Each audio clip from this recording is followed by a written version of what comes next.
Hi, my name's Steve and this is the fourth of my videos relating to my sculpturing project on the subject of presence.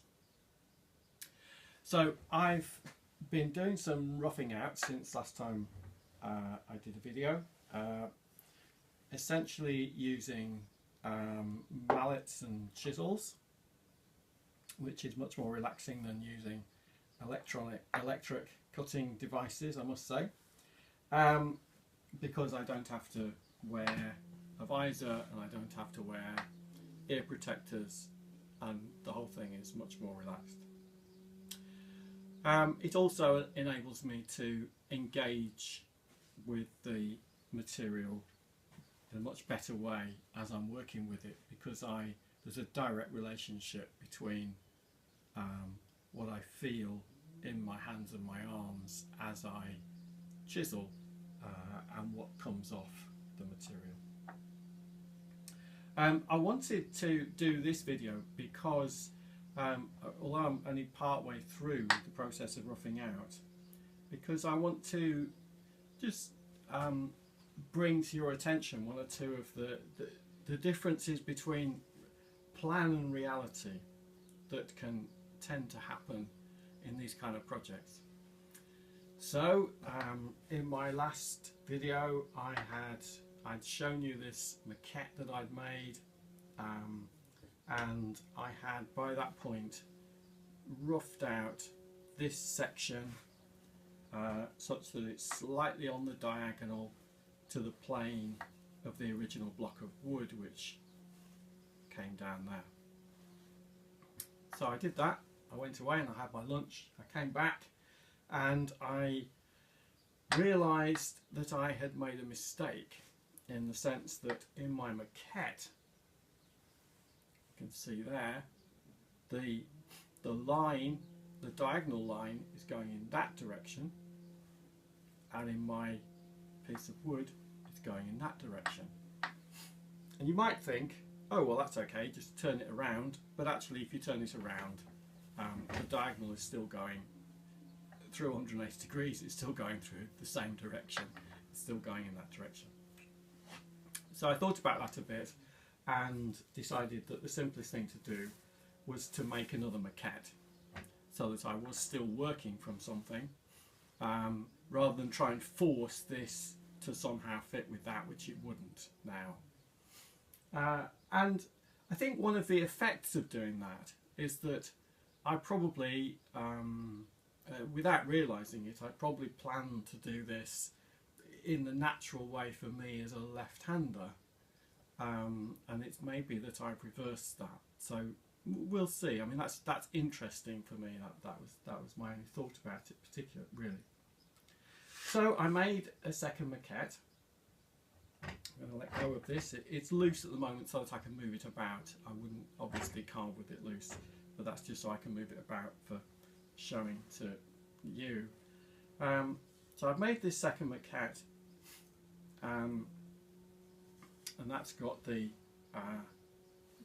diagonal in that direction as it is on the block of wood, relative to this, which is the original plane, as it were, down here. Okay. You can also see on the maquette that I've worked it up somewhat.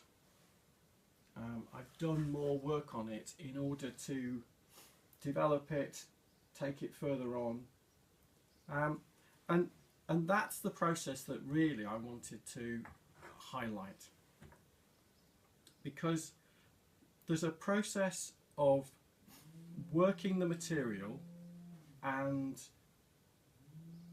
using the maquette as a guide in order to do that, kind of drawing me forward towards what it is I'm envisaging in the maquette this is going to ultimately look like. And I hope you can hear in that there's a time dimension. So this now is not as well developed as that is, so therefore I work this more in order to take it closer to that. And I might also change that as I see different things in this, because it's a different material and because it's on a different scale.